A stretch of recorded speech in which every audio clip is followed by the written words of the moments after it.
Nicolas Albouz, bonjour. Bonjour. Vous êtes directeur général France de Blackboard. Quel est le positionnement de Blackboard sur le marché du e-learning ?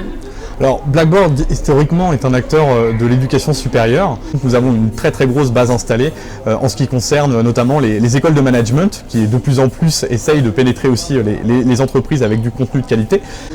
Mais par le fruit de ces acquisitions et notamment d'une acquisition relativement récente, celle de Moodle Room, Blackboard tend à se positionner de plus en plus sur le secteur corporate et donc sur les entreprises avec certaines caractéristiques qui répondent à des problématiques et des enjeux aujourd'hui des ressources humaines.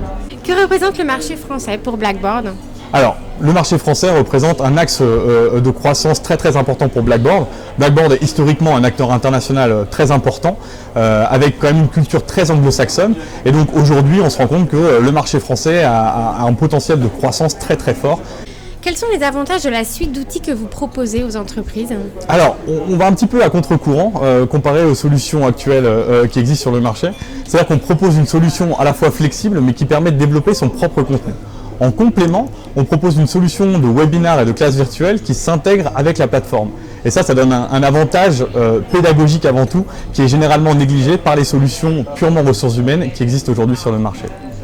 Outre le social et le mobile, quelles tendances voyez-vous émerger dans l'e-learning ? Alors bien entendu, tout ce qui concerne l'analytics, tout ce qui concerne le big data, les données micro et macro, qui permettent notamment de faire des évaluations entre les différents collaborateurs, mais aussi de comprendre comment fonctionne vraiment le social learning, quelles sont les interactions avec les outils d'aujourd'hui.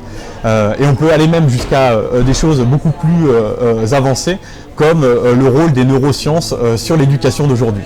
On a un module analytics qui va assez loin, qui permet notamment de faire ce qu'on appelle de la predictive innovation, de la predictive education aussi, où c'est une analyse vraiment des comportements d'utilisation autour de la plateforme qui permettent de comprendre quelles sont les interactions entre les différents apprenants et quelles sont les démarches positives qui vont les aider à mieux appréhender la connaissance. Quels sont les projets que vous souhaitez déployer pour 2016 ? Alors, on a beaucoup de choses parce qu'on a une dynamique de recherche et développement qui est très forte.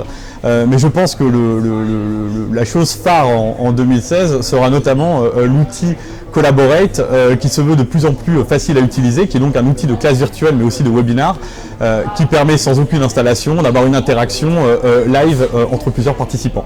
Déjà, c'est un outil qui ne nécessite aucune installation et qui permet d'avoir quand même une vidéo en haute définition et la voix en haute définition. Et un deuxième aspect qui est l'intégration avec le LMS qui permet bien entendu de retrouver l'ensemble du cours qui a été divulgué directement sur la plateforme. Nicolas Albouz, merci beaucoup. Merci.